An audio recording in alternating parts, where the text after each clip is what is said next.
The sun beat down on the old scrapyard-turned-garage at the edge of town. Inside, the rhythmic clang of metal echoed as Zoya, just 18, wiped her hands on a greasy cloth and tightened the last bolt of her self-built race car. It wasn't pretty, more rust than shine, but it was hers. Every part, every weld, every modification had her fingerprints on it. Her father, Baba Qasim, once a famed street mechanic before a spinal injury confined him to a wheelchair, looked on proudly. "You've got my hands, Betty," he said softly, his voice cracking with age and emotion. "But your spirit, that's all your own." Zoya smiled but said nothing. Her focus was locked on the day's task, the city's speed clash, a brutal underground race where flashy cars and overconfident boys ruled. No woman had ever entered, no outsider had ever dared. As she arrived at the event grounds with her car loaded on a borrowed trailer, heads turned, conversations stopped. A girl? With that thing? Whispers became chuckles, chuckles became laughter. She thinks she's in a kart race. Did her dad make that from a lawnmower? Hope she brought a toolkit. She'll need it at the first corner. Zoya didn't flinch. Her eyes scanned the track, the competition, the curve at the second turn. She memorized every pothole, every oil slick. Meanwhile, a cocky racer in a gleaming red Mustang, Rashid, last year's champion, swaggered over. He circled her car like a lion sizing up prey. "You sure you're in the right place, little lady?" he said with a mocking grin. "Maybe try the junior league next door." Zoya calmly wiped a smudge of grease from her cheek. "Your turbo system's misaligned. You'll overheat by the third lap," she replied without looking at him. Rashid blinked, laughed, then turned to the crowd, raising his hands. "She's a mechanic and a psychic. Someone give her a medal." Laughter exploded. Zoya rolled her eyes and stepped back into her car. She adjusted her gloves, slid on her helmet, and ignored them all. Her fingers trembled as they brushed the ignition, not from fear, but focus. Back in the crowd, Baba Qasim sat silent, his knuckles white around the arms of his wheelchair. But he knew his daughter.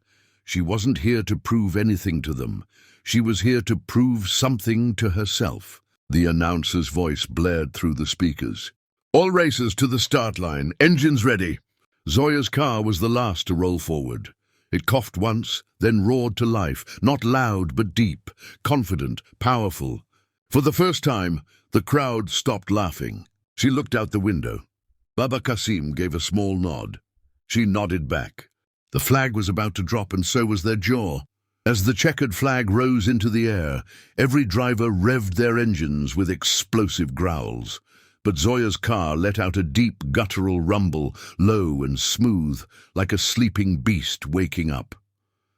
The laughter from the crowd died abruptly. Even the other racers glanced sideways.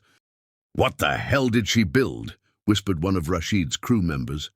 Zoya sat perfectly still behind the wheel, her breathing controlled, her eyes locked on the sharp right curve, just beyond the first checkpoint. Her father's voice echoed in her mind. "Race the road, not the people. The track is your only rival." Boom! The flag dropped. Cars took off, tires screeching, smoke rising.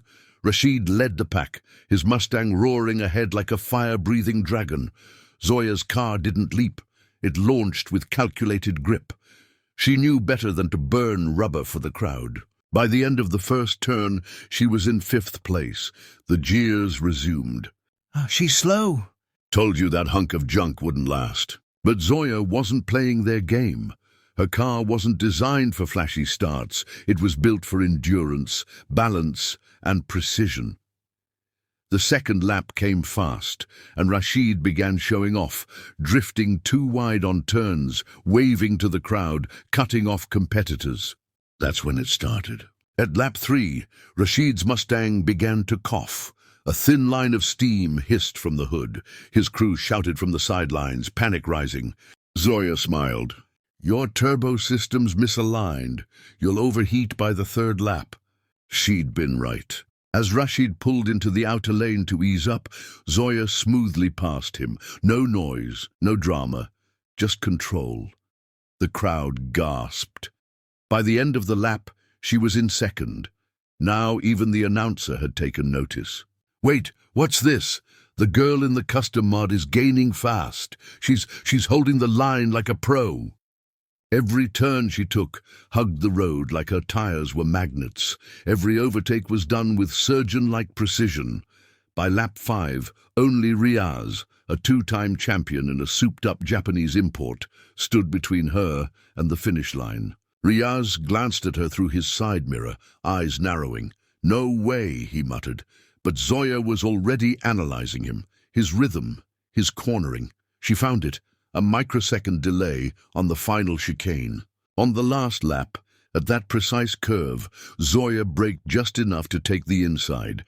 Her car dipped, hugged the road, and flew past him like poetry in motion. The crowd lost it.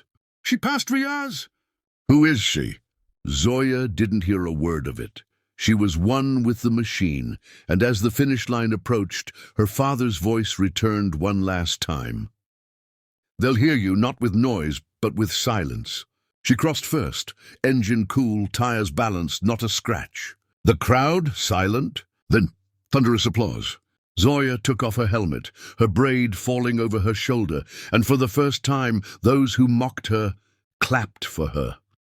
Zoya stepped out of the car as the last echo of the cheering crowd faded into stunned murmurs. Her grease-stained overalls contrasted sharply with the sleek, fireproof suits of the other racers, but in that moment, she stood taller than them all. A race official approached her with wide eyes and a slow, almost reverent smile.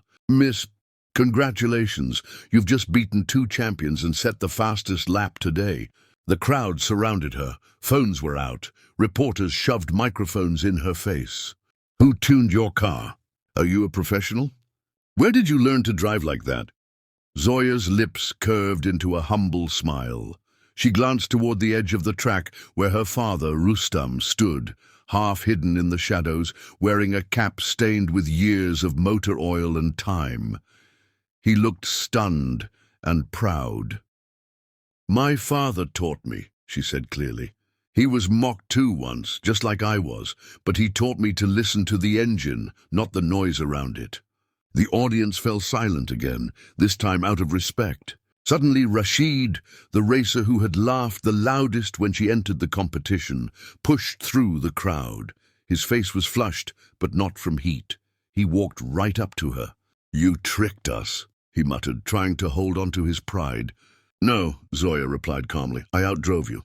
Before he could respond, the race organizer lifted a golden trophy and placed it into her hands. It shimmered under the stadium lights, but it wasn't the gold that made her fingers tremble. It was the weight of everything that came before it. The years working beside her father in the workshop, the nights studying mechanics under a flickering lamp, the whispered doubts, the condescending stares, it was all in that trophy. Just then, a luxury car rolled up near the track entrance. A well-dressed man stepped out, clean suit, polished shoes, and a familiar face. He was the owner of Rashid's team. He approached Zoya with a cautious smile. "Miss Zoya, that was masterful.